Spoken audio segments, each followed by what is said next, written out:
नमस्कार, मैं कमल देगड़ा। अभी फिलहाल मैं मौजूद हूँ NH 48 ठीकरिया टोल प्लाजा पर। वो पीछे आप टोल प्लाजा देख रहे हैं। मेरा खबर दिखाने का मकसद आज ये है कि आज जयपुर पुलिस कमिश्नरेट में लाइन सिस्टम के लिए आज युद्ध स्तर पर चालान किए जाएंगे। आज से 7 दिन तक ट्रक ड्राइवरों को, टैक्सी ड्राइवरों को, तमाम जो गाड़ी ड्राइव करते हैं उनको समझाया गया है कि आप लाइन में चले और चालान से बचे, ताकि दुर्घटनाओं में कमी आ सके, तेज रफ्तार पर अंकुश लगाया जा सके।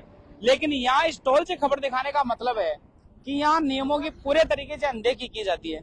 पेट्रोलिंग टीम है, उसके ऊपर ना पुलिस कोई कार्रवाई कर पाती है, ना उसके ऊपर सरकार कोई कार्रवाई कर पाती है। पेट्रोलिंग टीम में जो लोग बैठे हैं वो इस तरीके के हैं कि उनकी किसी प्रकार का कोई फर्क नहीं पड़ता। आप देखेंगे वहाँ चारों ओर ट्रक खड़े हैं, खुद जो टोल प्लाजा उसके ऊपर नियमों की अनदेखी करके ट्रक खड़े हैं, जहाँ कभी भी दुर्घटना हो सकती है।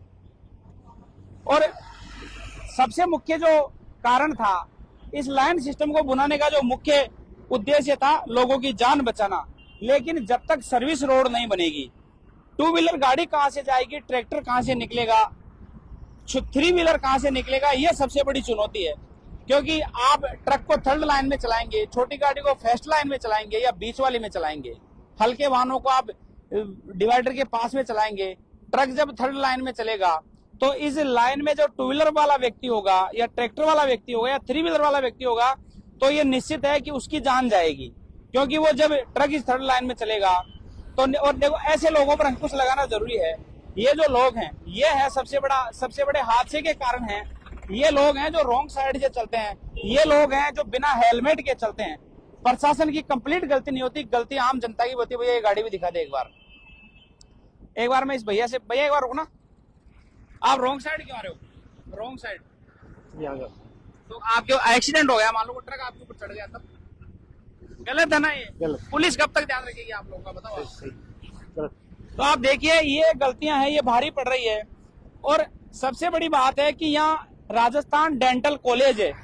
इस राजस्थान डेंटल कॉलेज के कितने स्टूडेंट हैं जो यहाँ से बाहर निकलते हैं, रॉन्ग साइड आते हैं। ये मेन हाईवे के ऊपर है, जबकि यहाँ कोई किसी प्रकार का टोल की तरफ से कोई भी ऐसा कुछ भी नहीं लगाया गया है कि ये बच्चे इस पर पढ़ सकें और इन बच्चों को ये पता रहे कि हमें राइट साइड चलना है या लेफ्ट साइड चलना है। कोई भी ऐसा, आप कौन सी कॉलेज में पढ़ते हैं? Rajasthan college of nursing. आपकी जो कॉलेज है ये हाईवे के ऊपर है, यहाँ कभी भी हादसा हो सकता है। कुछ न कुछ टोल की तरफ से होना चाहिए था ना, यहाँ कोई दिशा सूचक हो या जी बिल्कुल होना चाहिए। यहाँ कुछ पे भी नहीं है। आगे है यहाँ पे ये जो कट है ना, यहाँ पे बहुत सी बार है ना जो एक्सीडेंट हुआ है जी। हमने भी देखा है वो, इसलिए कुछ ना कुछ होना चाहिए यहाँ पे, क्योंकि यहाँ पे एक आध नहीं बहुत से एक्सीडेंट हुए हैं। लेकिन सबसे बड़ी बात तो ये है ना कि यहाँ कोई संकेतक बोर्ड नहीं है। हाँ, कॉलेज है यहाँ पे, तो यहाँ पे होना चाहिए। कॉलेज स्टूडेंट भी निकलते हैं यहाँ से, जबकि ये तो तय है कि यदि ऐसे रहा तो कभी हादसा होगा यहाँ। हाँ बिल्कुल, क्योंकि इधर से ट्रक आते हैं तो ज्यादा रहता है वो। तो आप देखिए ये कॉलेज स्टूडेंट हैं और सबसे बड़ी बात है कि यहाँ कोई संकेतक नहीं है, जबकि टोल कर्मियों का और पेट्रोल पंप कर्मियों का ये होना चाहिए कि यहाँ संकेतक होना चाहिए, ताकि कॉलेज के जो स्टूडेंट हैं, कॉलेज के जो बच्चे हैं वो बाहर निकलें। और ये ठेले वाले लोग हैं, मैं माफी चाहता हूँ, मैं इनके खिलाफ नहीं हूँ, मैं इस सिस्टम के खिलाफ हूँ, इन टोल वालों की गुंडागर्दी के खिलाफ हूँ, इन पेट्रोलिंग वालों की गुंडागर्दी के खिलाफ हूँ।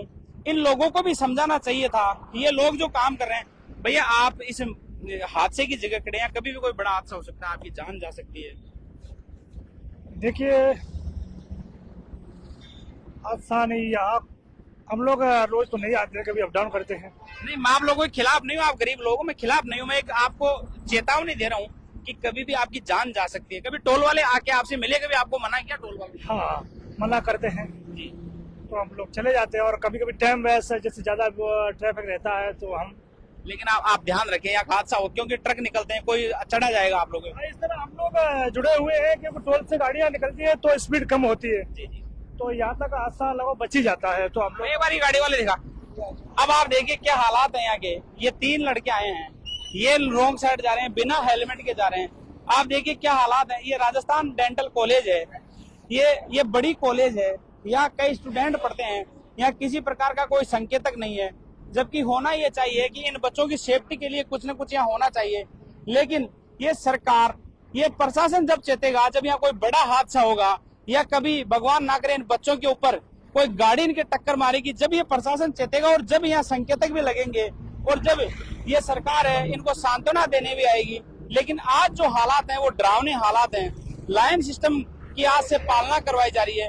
जयपुर रेंज में जब राहुल प्रकाश आईजी लगे तब उन्होंने एक मॉडल के तौर पर ये काम शुरू किया, लायन सिस्टम के लिए चलवाया। वहां वो लायन सिस्टम काफी हद तक सक्सेस हुआ। लेकिन इस लायन सिस्टम का यदि फेलियर है तो वो पेट्रोलिंग टीम है, टोल कर्मी है, जो कहीं ना कहीं गुंडागर्दी के मद में ना अतिक्रमण हटाते हैं, ना कभी गलत तरीके से गाड़ियां खड़ी होती है उनको वो लोग हटाते हैं। और उसका नतीजा होता है कि रोज हादसे होते हैं और फिर टारगेट पुलिस को किया जाता है। जबकि राजस्थान पुलिस और जयपुर पुलिस लगातार प्रयासरत है, कोशिश कर रही है कि किसी भी प्रकार इन हादसों को रोका जाए, लोगों की जान बचाई जाए, एक्सीडेंट रोके जाए, गाड़ियां क्षतिग्रस्त होती है, कई करोड़ों रुपए का नुकसान होता है, उसको रोका जाए। क्योंकि इस हाईवे के ऊपर ये ठीकरिया टोल प्लाजा और यहाँ से कुछ ही दूरी पर भाखरोटा है, जहाँ एक बड़ा अग्निकांड हुआ था और वहाँ कई लोगों ने अपनी जान देकर इस सिस्टम की जो खामियां थी वो उजागर की थी। उसके बाद युद्ध स्तर पर काम चला, कई जगह क्लॉर लिप बने, कई और ब्रिज बने, लेकिन अभी भी आज भी जो हालात है वो दयनीय। ऐसे जो लोग हैं आप देखेंगे हेलमेट के बिना ये लोग चलते हैं, इनके ऊपर भी कार्रवाई होनी चाहिए। लेकिन इस पूरे मामले में यदि लाइन सिस्टम आपको बहाल करना है, सही तरीके से इन ड्राइवरों को संतुष्ट करना है, तो आप देखिए किस तरीके से लोग रॉन्ग साइड चलते हैं और यहाँ जब मौत हो जाती है फिर पुलिस के ऊपर एलिगेशन लगते हैं। लेकिन इसकी जिम्मेदारी है वो पेट्रोलिंग टीम की है, जो करोड़ों रुपए लेकर वो पेट्रोलिंग टीम, इसकी पेट्रोलिंग का मतलब होता है इसकी सार संभाल करना, इसके ऊपर जाना। लेकिन आप देखेंगे इन लोगों को रोकने वाला नहीं है। कितने लोग रॉन्ग साइड निकलते हैं, ओवर स्पीड में चलते हैं, लेकिन कोई इन लोगों को कोई पूछने वाला नहीं है। जबकि सामने आप देखेंगे वॉकिंग डिस्टेंस के ऊपर सामने टोल प्लाजा है, इस टोल प्लाजा पर तमाम वो लोग बैठते हैं। ये लोग दोस्त हैं, आप देखेंगे इस ट्रक को ये लोग कहाँ खड़ा करके चले गए। जबकि इस ओर यदि आप देखेंगे तो ये NHI की रोड है, 150 और 150 300 फीट की ये रोड है, लेकिन आप देखिए क्या हालात है। ये NHI के और इन पेट्रोलिंग वालों के ये हालात हैं, कितनी गंदगी है, यहाँ कोई मिट्टी नहीं है, किसी प्रकार कोई सेफ्टी नहीं है। और इसका सीधा सीधा उदाहरण है कि लोग आए दिन मरते हैं, अपनी जान देते हैं। इन हरामखोर जो जितने भी ये जिम्मेदार बैठे हैं, जो ये पेट्रोलिंग टीम के लोग बैठे हैं, इनकी गलती का खामियाजा ये आम जनता, ये गरीब लोग, ये भोले लोग भुगते हैं, ड्राइवर भुगते हैं और अपनी जान देते हैं। ऐसे हालात बदलने चाहिए। ये हालात ठीक है, टोल प्लाजा के हालात है जहाँ पूरा प्रशासन बैठता है, राजधानी का ये टोल है, यहाँ के ये हालात है। तो आप सोचिए जो राजस्थान के पूरे हाईवे हैं, उन हाईवे के क्या हाल होंगे, किस तरीके से लोग वहां अपनी जान बचाते होंगे, क्योंकि इनकी तो कोई जिम्मेदारी नहीं होती। हम लगातार ये कोशिश कर रहे हैं, हम हर उस हाईवे पर जाते हैं जहाँ कमियां हैं, खामियां वो दिखाते हैं। कई बार धमकियां आती है, कई लोग गालियां देते हैं, कमेंट में गालियां देते हैं, लेकिन हम जनता के सेवक हैं। हमारा समाचार हमेशा ग्राउंड पर जाता है, कोशिश करता है कि ग्राउंड की खबर दिखाएं, ग्राउंड रिपोर्ट दिखाएं और उन जो गुंडे हैं उन गुंडों को नींद से जगाएं, उन जिम्मेदारों को नींद से जगाएं और इस आम जनता की सेवा के लिए उनको आगे लेकर आए। सहयोगी नंदलाल शर्मा के साथ कमल देगड़ा, जयपुर।